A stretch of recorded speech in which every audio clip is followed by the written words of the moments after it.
Morning बच्चों। अभी हमने इकोनॉमिक्स का अंडरस्टैंडिंग द इकोनॉमी के दो पार्ट्स कर लिए हैं। आज हम सेकंड पार्ट में हमने जो स्टार्ट किया था जीडीपी, ग्रॉस डोमेस्टिक प्रोडक्ट, उसके बारे में फिर से पढ़ना स्टार्ट करेंगे। उसके बारे में थोड़ा सा ज़्यादा जानेंगे, कौन कौन सी चीज़ें हैं जो जीडीपी के अंदर आती हैं, कौन सा सेक्टर जो है कितनी जीडीपी देता है, एक देश की जीडीपी कितनी इम्पॉर्टेंट है। हम उस चीज़ के बारे में थोड़ा सा आज अच्छे से पढ़ेंगे। The various production activities in the primary, secondary and tertiary sectors produce a very large number of goods and services. बहुत सारी प्रोडक्शन एक्टिविटीज़ जो आपकी होती हैं, जो बहुत सारी आपकी अलग अलग तरीके की प्रोडक्शन एक्टिविटीज़ हो रही हैं आपकी प्राइमरी सेक्टर में, सेकेंडरी सेक्टर में और टर्शरी सेक्टर में, वो आपके बहुत सारे नंबर ऑफ गुड्स और सर्विसेज को प्रोड्यूस करते हैं। Also, the three sectors have a large number of people working in them to produce these goods and services. और बहुत सारे लोग जो हैं वो यहाँ पे काम कर रहे हैं, जो कि बहुत सारे गुड्स और सर्विसेज को बनाते हैं। The next step therefore is to see how much goods and services are produced and how many people work in each sector. जो अगला स्टेप है, अगला कदम जो है वो ये है कि हमें ये देखना है कितने गुड्स और सर्विसेज प्रोड्यूस किए जा रहे हैं और कितने लोग जो हैं वो उस सेक्टर में काम करते हैं। How do we count the various goods and services and know the total production in each sector. हम कैसे काउंट कर सकते हैं कि कितने गुड्स और सर्विसेज जो हैं वो प्रोड्यूस की जा रही हैं और क्या प्रोडक्शन हर एक सेक्टर में हो रही है।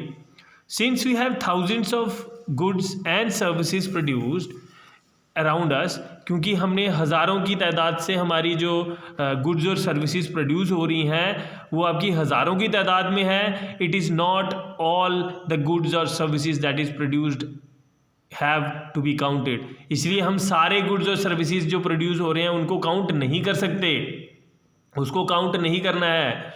We have to include only the final goods and services.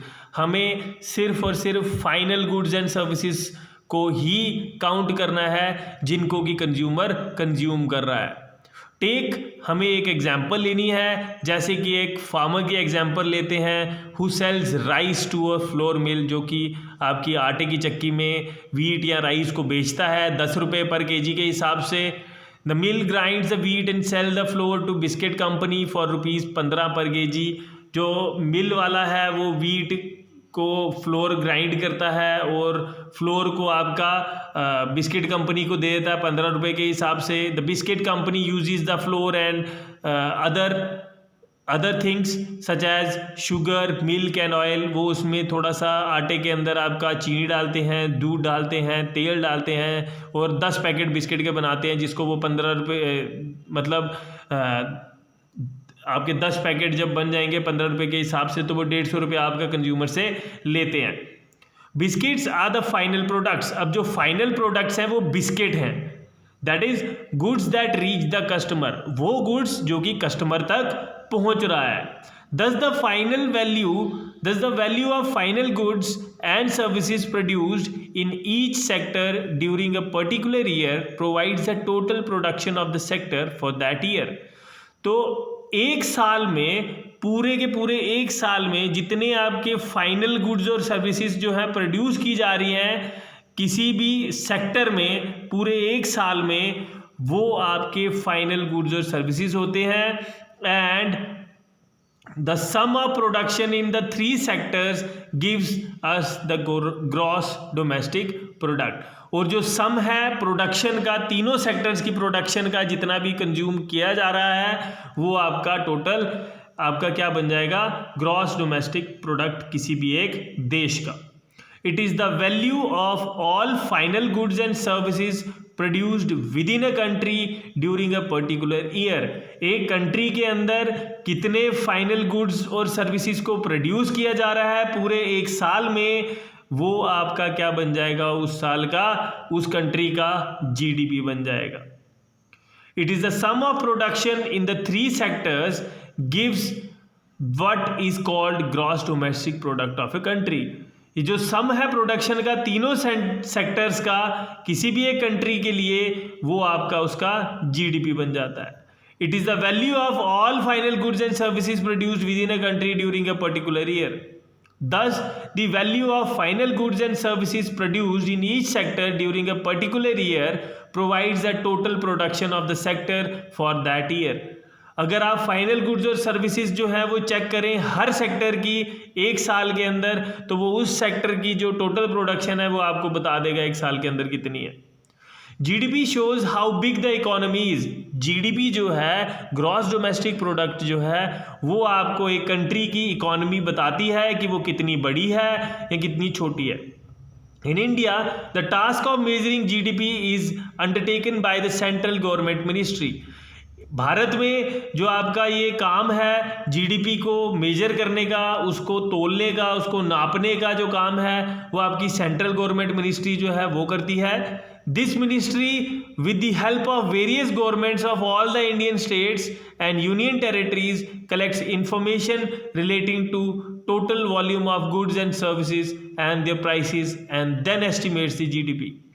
ये जो मिनिस्ट्री है सेंट्रल गवर्नमेंट मिनिस्ट्री, ये आपकी अलग अलग स्टेट्स और यूनियन टेरिटरीज की जो गवर्नमेंट हैं, जो बहुत सारी गवर्नमेंट्स उनकी हैं, उनके साथ उनसे आपकी इंफॉर्मेशन कलेक्ट करती हैं. फिर ये पता करती हैं कि टोटल वॉल्यूम ऑफ गुड्स और सर्विसेज कितने प्रोड्यूस किए जा रहे हैं, उनके प्राइसेस क्या हैं, और फिर उसके बाद में उनकी ग्रॉस डोमेस्टिक प्रोडक्ट को आपकी कैलकुलेट करती हैं. अब sectoral share in gross domestic product, sector wise जो है ग्रॉस डोमेस्टिक प्रोडक्ट जो है कैसे प्रोड्यूस किए जा रहे हैं, एक पर्टिकुलर सेक्टर में कितना ग्रॉस डोमेस्टिक प्रोडक्ट जो है वो आपका हो रहा है.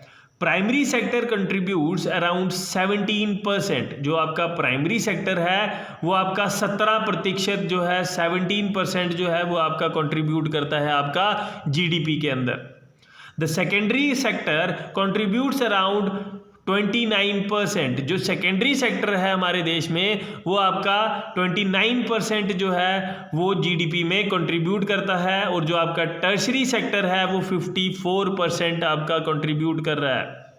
इसका मतलब ये है कि आपका जो 46% है वो आपका गुड्स प्रोड्यूस करता है, और 54 जो % है वो आपकी सर्विसेज जो है वो आपको प्रोवाइड कर रहा है.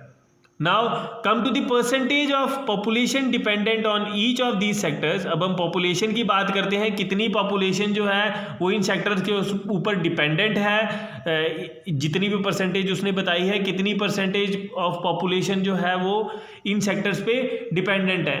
तो इसका ये है 60% of the population is dependent on primary sector. 60% जो पॉपुलेशन है आपकी वो प्राइमरी सेक्टर पे डिपेंडेंट है. Where around 80 to 90% of these are dependent on agriculture itself. और 60% पॉपुलेशन जो कि प्राइमरी सेक्टर पे डिपेंडेंट है वो 80 से 90% जो है वो आपकी एग्रीकल्चर पे ही डिपेंडेंट है. This means that around 50% of total Indian population is still dependent on these sectors. इसका मतलब ये है कि 50% जो इंडियन पॉपुलेशन है, भारत की जो जनसंख्या है, वो आपकी अभी भी किस पे डिपेंडेंट है, किस पे निर्भर है, आपकी प्राइमरी सेक्टर पे निर्भर है. But in case of primary sector the share of GDP is only 17%. लेकिन जो प्राइमरी सेक्टर से आपकी जीडीपी बन रही है वो सिर्फ और सिर्फ 17% है, और 60% जो पॉपुलेशन है वो डिपेंडेंट है उसके ऊपर. जब 60% पॉपुलेशन आपकी 17% जीडीपी प्रोड्यूस कर रही है तो इसका मतलब है कि हमारी इकोनॉमी कहीं ना कहीं आपकी कमज़ोर पड़ रही है. प्राइमरी सेक्टर में देखिए शेयर कितना बता दिया है आपका, 2012-2013 के जो आपको आंकड़े दिए गए हैं इसके हिसाब से 13.67 जो है वो आपका क्या आ रहा है, share of primary sector 27.03, secondary sector और टर्शरी सेक्टर आपका हो गया है 59.29. ये आपका CSO सेंट्रल स्टैटिस्टिकल ऑर्गेनाइजेशन ने आपके ये आंकड़े जारी किए हैं. अब देखिए agriculture and allied sector, agriculture और उससे जुड़े हुए जितने भी आपके सेक्टर्स हैं उनके बारे में. Agriculture is the process of producing food feed, fiber and other goods by the systematic raising of plants and animals. Agriculture जो है, खेती बाड़ी जो है, वो आपका एक प्रोसेस है फूड जनरेट करने का, फीड जनरेट करने का, फाइबर जनरेट करने का और बहुत सारे गुड्स को जनरेट करने का, जो कि आपकी सिस्टमैटिक आपको प्लांट्स और एनिमल्स को बढ़ाता है, सिस्टमैटिक तरीके से उसका पालन पोषण करता है, वो आपके प्रोडक्ट्स जो है वो उसके अंदर से निकालते हैं. Agricultural output is a component of the GDP of a nation. जो एग्रीकल्चरल आउटपुट आपका निकलता है, जितना भी आपका एक नेशन के अंदर आता है, वो आपका जीडीपी के अंदर एक कंपोनेंट है. Agriculture is the dominant sector of Indian economy. Agriculture जो है वो आपकी इंडियन इकॉनमी का एक डोमिनेंट सेक्टर है. मतलब डोमिनेंस, हम अगर किसी के ऊपर दबाव डालते हैं, हमारा पूरा का पूरा कंट्रोल है उसके ऊपर, तो हम उसको बोलते हैं कि इसकी सारी डोमिनेंस है. तो एग्रीकल्चर की पूरी डोमिनेंस है आपकी इंडियन सेक्टर के ऊपर, इंडियन इकॉनमी के ऊपर, विच determines the growth and sustainability. कितनी देर उस चीज़ को सस्टेन किया जा सकता है, उस चीज़ को झेला जा सकता है, कितनी उसकी ग्रोथ है, वो सारी चीज़ जो है वो आपकी एग्रीकल्चर पे ही डिपेंडेंट है. इंडियन इकॉनमी जो है, कितना उसकी ग्रोथ है, कितना वो सस्टेन कर सकती है चीज़ों को, वो सारा एग्रीकल्चर पे ही ज़्यादा डिपेंडेंट है. About 65% of the population still relies on agriculture for employment and livelihood. अभी भी 65% से ज़्यादा पॉपुलेशन, जो जनसंख्या है आपकी, अभी भी खेती बाड़ी पे ही डिपेंडेंट है, एम्प्लॉयमेंट के मामले में, मतलब रोज़गार के मामले में, या अपना घर परिवार को चलाने के लिए, जो आपके रोज़मर्रा की ज़िंदगी है, जो आपकी लाइवलीहुड है, उसको चलाने के लिए अभी भी 65% जो पॉपुलेशन आपकी एग्रीकल्चर पे डिपेंडेंट है. इन 2001 की बात करें, agriculture provides employment to 58.2% people. Agriculture जो आपका खेती बाड़ी है, वो उसने एम्प्लॉयमेंट के लिए, रोज़गार के लिए 58.2% जो लोग हैं वो उस पर डिपेंडेंट हैं, उस पर ही निर्भर है.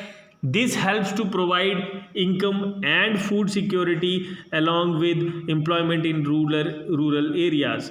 ये जो है एग्रीकल्चर जो है वो सबको इनकम, पैसा जो है वो, उनकी जो सैलरी आप कह सकते हैं, उनका जो आपका जितनी भी इनकम आपकी निकलती है उधर से, और आपकी जो फूड सिक्योरिटी है, खाना खाने की जो सिक्योरिटी है कि हमें फूड मिलेगा, वो जो सिक्योरिटी है, अलॉन्ग विद एम्प्लॉयमेंट जो आपकी रोज़गार है, वो तीनों चीज़ें जो हैं, इनकम, फूड और एम्प्लॉयमेंट, तीनों जो है रूरल एरिया से ही आपका आ रहा है एग्रीकल्चर के थ्रू से. The green revolution transformed India from a food deficient stage to a surplus food market. Green revolution आपका है, जितना भी आपकी ग्रीन चीज़ों को लगाना, आपके जो क्रॉप्स को, एग्रीकल्चर को बढ़ावा देना, वो आपका ग्रीन रेवोल्यूशन में आता है. जो आपका ग्रीन रेवोल्यूशन है, उससे इंडिया जो है ट्रांसफॉर्म हो गया है. फूड डेफिशिएंट स्टेज, जब उनके पास फूड की कमी हो गई थी, उस स्टेज से बहुत ज़्यादा फूड जो है, जिसको हम आगे एक्सपोर्ट भी कर रहे हैं, उतना फूड हम अपने आप के लिए जनरेट कर रहे हैं फूड मार्केट के लिए. इन ए स्पैन ऑफ 3 डिकेड्स, 30 सालों की बात किए जाए तो 3 सालों के जो पूरे स्पैन में, पूरे इसके चक्र में, India became a net exporter of food grains. अब जो इंडिया है वो आपका एक एक्सपोर्टर बन गया है फूड ग्रेन्स का, जिसके पास की फूड डेफिशिएंसी हुआ करती थी, किसी टाइम पे अकाल पड़ गया था. Remarkable results were achieved in these fields of dairying and oil seeds through white and yellow revolution. और रिमार्केबल रिज़ल्ट, जो कि बहुत ही ज़्यादा सराहनीय जो आपके रिज़ल्ट निकले हैं, अचीव किए गए हैं डेयरिंग के थ्रू, और ऑयल सीड्स जो थे उनके थ्रू. डेयरिंग मतलब मिल्क की प्रोडक्शन जो है, जिसको आप वाइट रेवोल्यूशन भी कहते हैं, और येलो रेवोल्यूशन जिसमें कि ऑयल सीड्स की प्रोडक्शन होती है, जिसमें ऑयल को जनरेट किया जाता है, उसके थ्रू येलो रेवोल्यूशन. तो इन रेवोल्यूशंस के थ्रू आपका ग्रीन रेवोल्यूशन, जिसमें अन्न को उगाया जाता है, वाइट रेवोल्यूशन जिसमें दूध की उपजाऊ ज़्यादा, दूध की ज़्यादा प्रोडक्शन होती है, येलो रेवोल्यूशन जिसमें आपके ऑयल की प्रोडक्शन ज़्यादा होती है। तो इनके थ्रू आपकी जो चीज़ें हैं बहुत ज़्यादा चेंज हो गई, हम डेफिशिएंट से अब एक्सपोर्टर बनते जा रहे हैं धीरे धीरे। Agriculture is one of the strongholds of the Indian economy and is geared toward the second green revolution. Agriculture जो है वो एक स्ट्रॉन्ग होल्ड है इंडियन इकोनॉमी का, भारतीय इकोनॉमी का एक स्ट्रॉन्ग होल्ड है, एक स्ट्रॉन्ग पॉइंट है उनका, और अभी भी ये आगे बढ़ रहा है सेकेंड ग्रीन रेवोल्यूशन की तरफ, दूसरे ग्रीन रेवोल्यूशन की तरफ। Agricultural transformation in India is induced by rapidly changing consumption patterns. जो एग्रीकल्चरल ट्रांसफॉर्मेशन है भारत के अंदर वो बहुत जल्दी से चेंज होती जा रही है, उसके कंजप्शन का पैटर्न जो है वो चेंज होता जा रहा है। इंक्रीजिंग अवेलेबिलिटी, उसकी जो ढूंढने की मिलने की जो एबिलिटी है वो इंक्रीज हुआ जा रही है, and access to new and improve technologies and mechanisation of farming system which are some of the key drivers. उनके की ड्राइवर्स क्या हैं जिनकी वजह से इन चीज़ों में जो है वो बढ़ोतरी आ रही है, वो है इम्प्रूव टेक्नोलॉजी, नई नई मशीन्स जो है फार्मिंग के लिए आना, नए जो अच्छा बीज है, अच्छे फर्टिलाइजर्स हैं, ये सब आपको प्रोवाइड किए जा रहे हैं, जिसके थ्रू आपकी इकोनॉमी जो है वो एग्रीकल्चर में अच्छा प्रोडक्ट्स प्रोड्यूस कर रही है, जो कि आपका ज़रूरत से ज़्यादा हो रहा है। Agriculture continues to be important sector of the economy with a 14.1% share in the GDP, in the gross domestic product in 2011 and 12. Agriculture जो है वो आपका एक इम्पॉर्टेंट सेक्टर बन रहा है इकोनॉमी का, जिसमें 14.1% जो है वो शेयर कॉन्स्टेंटली बढ़ता जा रहा है। जो आपका कांस्टेंट प्राइस थे 2004 के बाद, वो जो है ग्रॉस डोमेस्टिक प्रोडक्ट में 14.1% शेयर जो है वो एग्रीकल्चर का हो रहा है, जो कि 2011 में ये आंकड़े दिखाए जा रहे हैं। Its contribution in terms of providing employment to nearly 2/3 of the workforce has been critical in maintaining livelihoods specially in the rural areas. उसका जो कंट्रीब्यूशन है, उसका जो योगदान है आपका एम्प्लॉयमेंट की तरफ, वो 2/3 हिस्सा जो है वर्क फोर्स का वो उसकी तरफ झुक गया है, और जो कि क्रिटिकल है, बहुत ही अहम है इन maintaining livelihoods specially in the rural areas. Rural areas में जो जीवनी है आपकी, जो आपका लाइवलीहुड है, जो आपका रहने सहने का जो चक्र है, वो जो है अभी भी 2/3 हिस्सा जो है अभी भी एम्प्लॉयमेंट का उसी पे निर्भर है रूरल एरियाज़ में, गांव के इलाकों में। The planned approach to development has help the country to reach a stage where the country is self sufficient in food grains and has a comfortable buffer stock. ये जो प्लान्ड अप्रोच है किसी चीज़ की तरफ, मतलब जब हम प्लानिंग बना के किसी चीज़ की डेवलपमेंट करते हैं, उससे हमारे देश की, किसी भी देश की जो किसी भी कंट्री की जो आपकी सेल्फ सफिशिएंट ग्रेन्स जो अपने लिए प्रोड्यूस करते हैं, उससे ज़्यादा जब हम प्रोड्यूस कर देते हैं एक प्लानिंग करके, एक अच्छी प्लान अप्रोच लगा के किसी तरफ, ताकि वो डेवलपमेंट अच्छी हो, उससे आपका एक कंफर्टेबल, एक तो अपने लिए भी सफिशिएंट फूड ग्रेन्स बना लेते हैं, और बाहर व्यापार करने के लिए भी, जो व्यापार करने के लिए, या जिसको आप स्टॉक बोलते हैं बफर स्टॉक, ताकि हम बाद में भी उसको यूज़ कर सकें। अभी अवेलेबिलिटी के लिए तो कर रहे हैं, अगर कल को अगर बारिशें कम होती हैं या कुछ प्रोडक्शन कम हो जाती है तो हम उसको बाद में भी यूज़ कर सकते हैं। ये भी हो सकता है किसी कैलेमिटी की वजह से कहीं पे अन्न जो है वो कम हो जाए, या कहीं पे आपका बह जाए या नुकसान हो जाए, तो हम इस बफर स्टॉक से उसका इस्तेमाल कर सकते हैं। These achievements have been possible mainly through the favorable policy framework।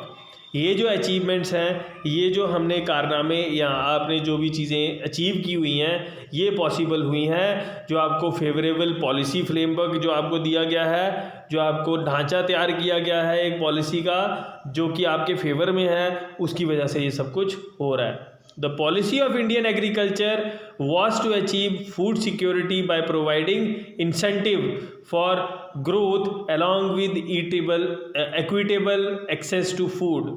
ये जो पॉलिसी है इंडियन एग्रीकल्चर की, ताकि हमें फूड सिक्योरिटी मिल सके, वो आपको इंसेंटिव्स, मतलब जब आप कोई चीज़ प्रोड्यूस करते हैं उसके ऊपर से आपको कुछ एक्स्ट्रा चीज़ गिफ्ट मिल जाता है, उसको आप इंसेंटिव कहते हैं।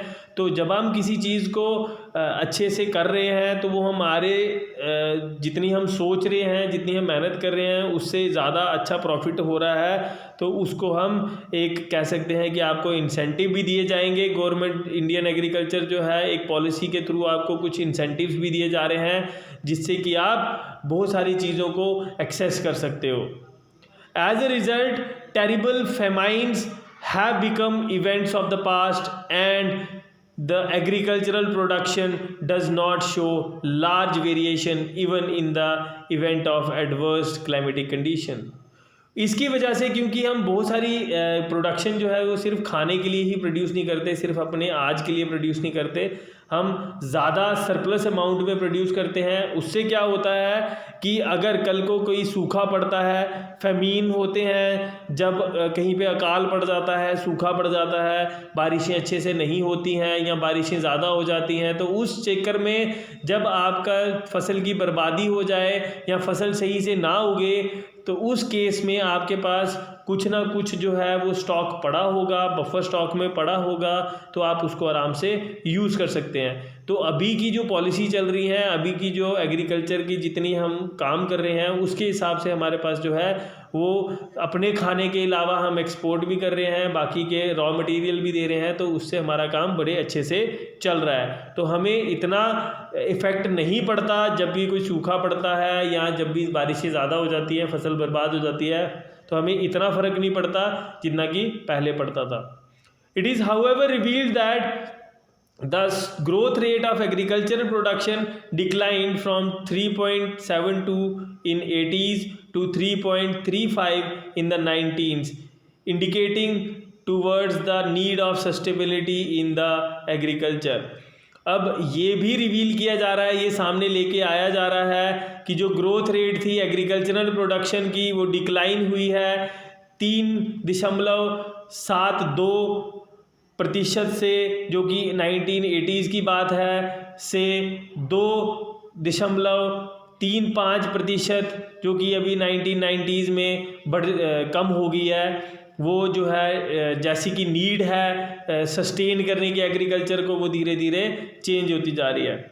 Indian agriculture is still beset with problems like inadequate capital formation, low productivity, high cost of production, growth etcetera. अभी भी इंडियन एग्रीकल्चर जो है वो थोड़ी थोड़ी प्रॉब्लम से जो अभी भी जूझ रहा है, जैसे कि इनएडुकेट कैपिटल फॉर्मेशन, आप एक प्रॉपर तरीके का कैपिटल फॉर्मेशन नहीं करते हैं, पैसा जनरेट नहीं कर सकते हैं, प्रोडक्टिविटी अभी भी लो है, इतनी ज़्यादा हाई नहीं है, प्रोडक्शन की कॉस्ट हाई हो रही है, अनइवन ग्रोथ, एक प्रॉपर तरीके की ग्रोथ नहीं है। द 11th 5-year प्लान, जो 11वां 5 साला प्लान जो आपका है 2007 से 12 तक वाला, witnessed an average annual growth of 3.6% in the GDP. जो जीडीपी के अंदर एनुअल ग्रोथ हो रही है आपकी, वो 3.6% हो रही है, जो कि जबकि उसका एलाइड सेक्टर का जो उसका टारगेट था वो 4.0% था, and much higher than the average annual growth of 2.5 and 2.4% achieved during the 9th and 10th, जो कि 9th और 10th में 10th 5-year प्लान जो थे उसके अंदर आपका 2.5 और 2.4 अचीव किया गया था, उससे काफ़ी ज़्यादा बढ़ के 3.6 जो है वो आपका आया था वहाँ पे। The 12th plan also kept the target of growth of 4%, जो 12वां आपका 5 साला प्लान था, उसमें भी 4% जो है वो ऐसा दिया गया था, एक टारगेट लेके चले थे हम। Today Indian agriculture is witnessing a face of diversification. आज इंडियन एग्रीकल्चर जो है वो एक डाइवर्सिफाई हो रहा है, जो आपका बाहर की तरफ मतलब जितना विस्तृत होता जा रहा है वो उसको विटनेस कर रहा है, उसका गवाह बन रहा है। Attention has been shifting to high value crops from traditional crops, attention जो है वो जितने पैसों वाली क्रॉप्स हैं, हाई वैल्यू क्रॉप्स हैं, उसके ऊपर ज़्यादा दी जा रही है और ट्रेडिशनल क्रॉप्स की ऊपर अटेंशन देना कम हो रही है। This is expected to enable a desired transition in Indian agriculture from its stagnation to a growth path.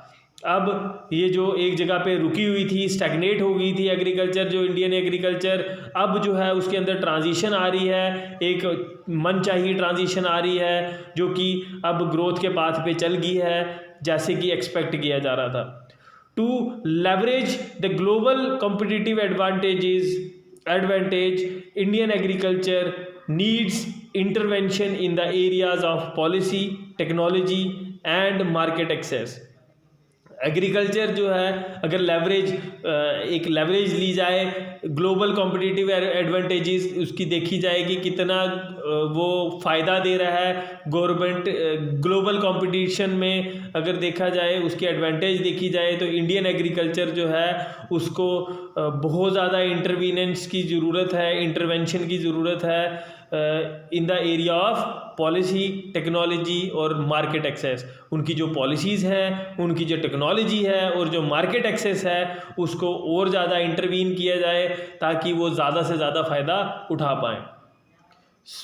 इसके साथ आपका एग्रीकल्चर और एलाइड पार्ट जो है, एलाइड सेक्टर जो है उसका हमने थोड़ा सा इसके बारे में पढ़ा। तो इससे रिलेटेड आपके कोई भी सवाल हो बच्चों, आप इसके बारे में पूछ सकते हैं, कॉल कर सकते हैं, मैसेज कर सकते हैं या आप कमेंट भी कर सकते हैं यूट्यूब के सेक्शन में।